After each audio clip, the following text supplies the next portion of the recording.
Hello दोस्तों, नमस्कार, जय हिंद। आपका हमारे इस चैनल पर स्वागत है। प्यारे दोस्तों, जैसा कि आप जानते हैं, हमारा ये चैनल है SKM इंग्लिश नंबर 1 उन विद्यार्थियों के लिए है जो हमारे यूपी बोर्ड की इस समय तैयारी में लगे हुए हैं और तैयारी भी ज़बरदस्त वाली। तो प्यारे विद्यार्थियों, आइए हमारे इस चैनल से जुड़िए और देखिए आपको बेहतर से बेहतर हम कंटेंट प्रोवाइड कराने की कोशिश करते हैं। वह टॉपिक आपको लिखवाते हैं, वह टॉपिक आपको दिखाते हैं, बताते हैं उसके बारे में जिसे आपकी ज़रूरत है और जिसे पढ़कर आप अच्छे मार्क्स अपने बोर्ड एग्ज़ाम में पा सकते हैं। तो यहाँ पर जो हमारा टॉपिक चल रहा है वो है सेंटेंस, और सेंटेंस में जो हम कर रहे हैं एक्सक्लेमेटरी सेंटेंसेस कर रहे हैं, यानी विस्मयबोधक वाक्य यहाँ पर आज हम कर रहे हैं। तो चलिए शुरुआत करते हैं आज हम इस सेंटेंस की। उससे पहले आपको ये हमारा जो चैनल है SKM इंग्लिश नंबर 1, आपको इसे सब्सक्राइब करना है, लाइक करना है और बेल आइकन का बटन दबाना है। प्यारे दोस्तों और विद्यार्थियों, आपको जो है ये हमारा जो चैनल है अपने मित्रों और अपने रिश्तेदारों में शेयर भी करना है। आप उन्हें बताइएगा कि हमारे इस चैनल पर किस तरह से डीपली यहाँ पर एग्ज़ाम से संबंधित तैयारी कराई जाती है। तो चलिए शुरू करते हैं। हम आज के अपने इस नए और अनोखे टॉपिक के बारे में बात करते हैं। देखिए, एक्सक्लेमेटरी सेंटेंस, ये सेंटेंस है हमारा जब हमारे हृदय से तीव्र इच्छाएं प्रकट होती हैं, मतलब भावनाएं ऐसी जिससे कि हम या तो बिल्कुल शौक में डूब जाते हैं या खुशी से उछल पड़ते हैं। किस तरह से? मान लो हमारी कोई प्रिय वस्तु या कोई चीज़ खो जाती है, ठीक है, उसका हमें बड़ा दुख होता है, तो उसके लिए हम क्या करते हैं, हृदय से जब हमारी भावनाएं आती हैं तो वह दुख प्रकट करती हैं, वहाँ पर हम अलास का यूज करते हैं। और वही चीज़ हम, जैसे कि कोई मैच या कोई ट्रॉफी हम जीत जाते हैं या कोई ऐसा कार्य जिससे हम सफल हो जाते हैं, उसमें हमें बहुत बड़ी खुशी होती है। उस खुशी को जाहिर करने के लिए हम हुर्रा जैसे शब्द का प्रयोग करते हैं। ठीक है, तो चलिए देखते हैं यहाँ पर इसकी शुरुआत कैसे होती है। एक्सक्लेमेटरी वाक्यों से हृदय की तीव्र भावनाएं, जो तीव्र भावनाएं होती हैं, तेजी से निकलने वाली भावनाएं होती हैं, जैसे आश्चर्य, हर्ष, दुख आदि प्रकट होते हैं। आश्चर्य, हर्ष, दुख या खुशी भी कह सकते हैं, बहुत बड़ी खुशी होती है, ये आदि शब्द प्रकट होते हैं। इनके अंत में वर्ब का प्रयोग होता है, मतलब जो हमारे एक्सक्लेमेटरी सेंटेंस होते हैं इनके अंत में वर्ब का प्रयोग होता है और फुल स्टॉप के स्थान पर विस्मयबोधक चिन्ह, यानी इसे असाधारण शब्दों में अगर हम कहें इस चिन्ह को तो उल्टी आई भी हम इसको कह सकते हैं, लगाते हैं। आगे, प्राय इन वाक्यों में कैसा, कितना का प्रयोग होता है। कैसा, कितना का प्रयोग इन वाक्यों में होता है। ये शब्द अधिक मात्रा में कार्य के होने को व्यक्त करते हैं, यानी कार्य के होने को व्यक्त करते हैं। इन शब्दों के अनुवाद में हाउ और व्हाट आ का प्रयोग करते हैं। जैसे ही कितना, कितने या कैसे आ जाएं, वहां पर हाउ या व्हाट आ का प्रयोग करते हैं। देखिए, हाउ का प्रयोग उस समय होता है जब वाक्य में कितना के तुरंत बाद विशेषण हो। विशेषण मतलब एडजेक्टिव, विशेषण हो। जैसे इंद्रधनुष कितना सुंदर है। इंद्रधनुष कितना सुंदर है, इसे हम दो तरीके से बना सकते हैं। पहला तरीका, how beautiful the rainbow is. How beautiful the rainbow is, पहला तरीका। दूसरा, how beautiful is the rainbow, how beautiful is the rainbow.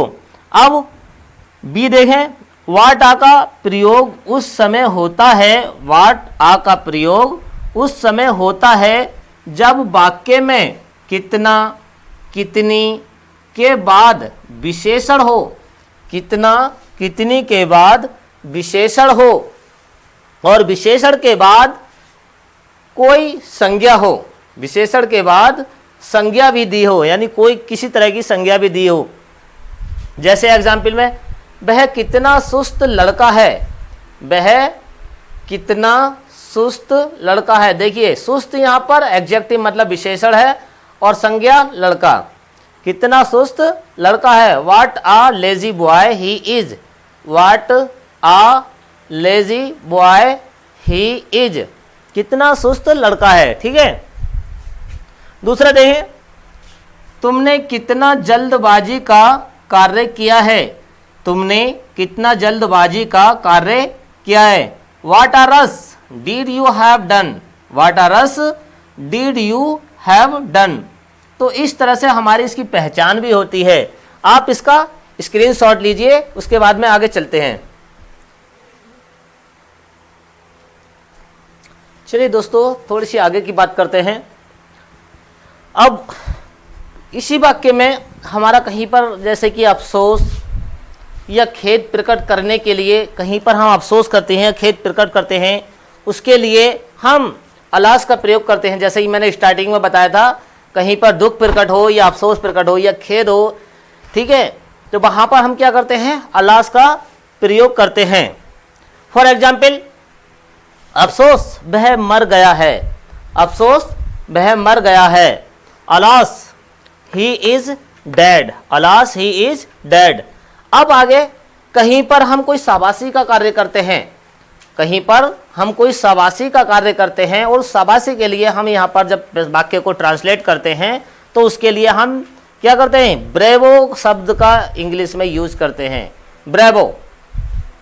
देखिए शाबाशी प्रकट करने के लिए ब्रेवो का प्रयोग किया जाता है, ब्रेवो का प्रयोग किया जाता है।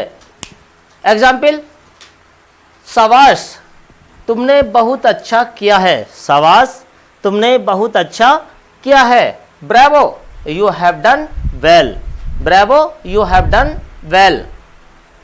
अब इन्हीं वाक्यों में कहीं पर हमें किसी को बधाई देनी होती है, जैसे कि हमें शादी की बधाई, किसी समारोह की बधाई या कोई भी फंक्शन ऐसा हो जिसमें हमें बधाई देनी पड़े, उसके लिए हम कांग्रेचुलेशंस शब्द का प्रयोग करते हैं। ठीक है, बधाई देना के लिए कांग्रेचुलेशंस का प्रयोग किया जाता है। कहीं पर किसी को हम बधाई देते हैं, कांग्रेचुलेशंस ब्रदर, कांग्रेचुलेशंस फ्रेंड्स, इस तरह की हमें वाक्यों का यूज करना होता है। इसके बाद में जो सेंटेंस होता है हमारा इसी से मिलता जुलता, वो होता है हमारा ऑप्टेटिव सेंटेंस।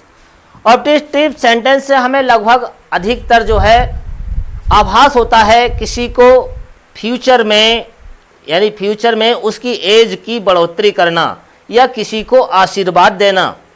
ठीक है, किस तरह से आप भविष्य में अच्छा कार्य करें, या आप भविष्य में बहुत सुंदर लेख लिखें, या आप भविष्य में अपने कार्य को अच्छी तरह से संभालें। मतलब ये कार्य जो है हमारे भविष्य को भी दर्शाता है एक तरीके से। मगर हमें यहाँ पर जो प्रयोग करना है, जैसे कि आशीर्वाद करना या कोई ऐसे की सुविधा के लिए कोई भी ऐसा वाक्य, जैसे कि देखें ऑप्टेटिव सेंटेंस, आशीर्वाद प्रकट करने वाले वाक्य सामान्यतः में से आरंभ होते हैं। जब इन वाक्यों को हम जब ट्रांसलेट करते हैं तो हमें अधिकतर में से इनका वाक्य बनाना होता है, ट्रांसलेट करना होता है। एग्जाम्पल है, आप दीर्घजीवी हो, आप दीर्घजीवी हो, मैं यू लिव लॉन्ग, मैं यू लिव लॉन्ग। दूसरा अधिक, इसका जो दूसरा रूल है वह क्या है, अपूर्ण इच्छा प्रकट करने वाले वाक्यों में, अपूर्ण मतलब जो इच्छा पूरी तरह से प्रकट ना हो, तो क्या कहते हैं, अपूर्ण इच्छा प्रकट करने वाले वाक्यों में बी का प्रयोग होता है, यानी बी का प्रयोग इसमें करते हैं। जिस तरह से एग्जाम्पल देखें, गंगा जी के किनारे मेरी छोटी सी कुटिया हो, गंगा जी के किनारे मेरी छोटी सी कुटिया हो, यानी एक इमेजिन भी कर सकते हैं, कल्पना कर रहे हैं हम भविष्य की कि मैं जो है भविष्य में एक क्या हो, गंगा जी के किनारे मेरी छोटी सी कुटिया हो। भाई कुटिया गंगा जी के किनारे तो बन ही नहीं सकती है, फिर भी उनकी एक इमेजिन है, एक कल्पना है, यानी अपूर्ण इच्छा है। Mine be a hut beside the Ganga, mine be a hut beside the Ganga. तो इस तरह से हमने जो है आज ये एक्सक्लेमेटरी सेंटेंस किया है। आप जो है अच्छी तरह से इन वीडियो को देखें और इन्हें अच्छी तरह से सीखें किस तरह से यहाँ पर आपको सिखाया जाता है। ठीक है, आपको जो तैयारी करनी है इंग्लिश की, ज़बरदस्त तैयारी करनी है। छोटे छोटे आप लेवल से चलेंगे और बड़े लेवल तक आप जब तैयारी करेंगे तो देखना आप एग्ज़ाम को फर्स्ट टाइम में ही क्रैक कर जाएंगे। जो हमारा एग्ज़ाम आता है, जो इंग्लिश से संबंधित एग्ज़ाम होता है, उसे फर्स्ट टाइम में ही आप क्रैक कर देंगे। ठीक है, तो चलिए आज के लिए इतना ही रहने देते हैं। कल फिर मिलते हैं एक नई क्लास के साथ। नमस्कार और धन्यवाद।